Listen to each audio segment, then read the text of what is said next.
How would you counsel someone if they came to you and they say, I'm falling into the sin of looking at pornography on the internet? How would you help them to discern whether they're lost and they're a slave to sin, or whether they're a true Christian who is fallen into sin? They're saved, but they're just struggling with this sin. It's a besetting sin, and this is maybe even a person who's had a recent profession in the Lord, and you're trying to help them discern whether they're saved or lost. In your question, I think is definitive, and that is, are they living in it, or have they fallen into it? A Christian, he falls into sin, but he does not live in it. And in the case of a new convert, why, you've got to cut some more slack, admittedly.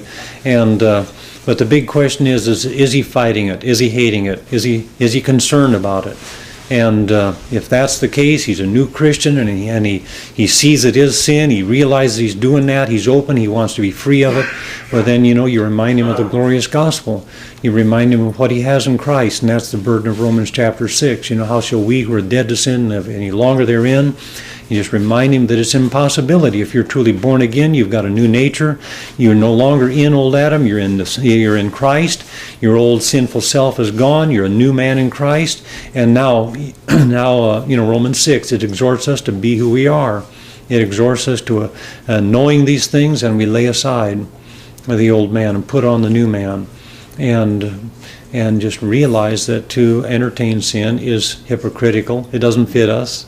It doesn't work for us anymore. It's never going to satisfy. And so acknowledging those things in Romans chapter 6, becoming who we are. Another thing is, it's like in Romans chapter 8, if ye through the Spirit do mortify the deeds of the flesh, you'll live. If ye through the Spirit. And so, we can't do it on our own, and just plow yourself into God. Be filled with the Spirit. When the tide is high, you don't get caught on the rocks.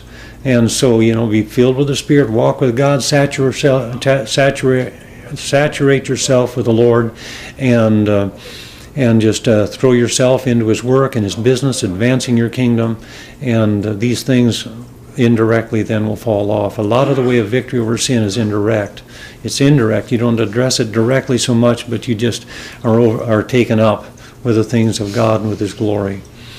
If you through the Spirit do mortify, sometimes, it does, though, address us that way. Peter says, lay it aside, put it off. These are New Testament terms. And so you do have to get rough, and get ugly, get mean, get desperate.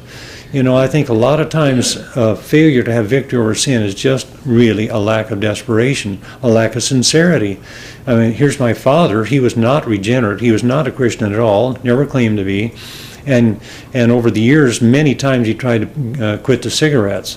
And he'd quit them for a while, and then he'd smoke again.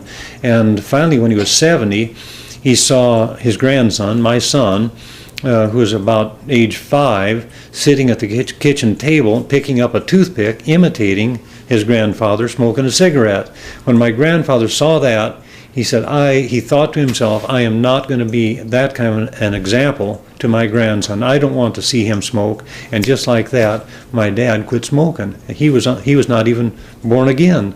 And so, it's kind of pitiful for somebody who claims to be a Christian to keep on dabbling like that. He's just not desperate enough.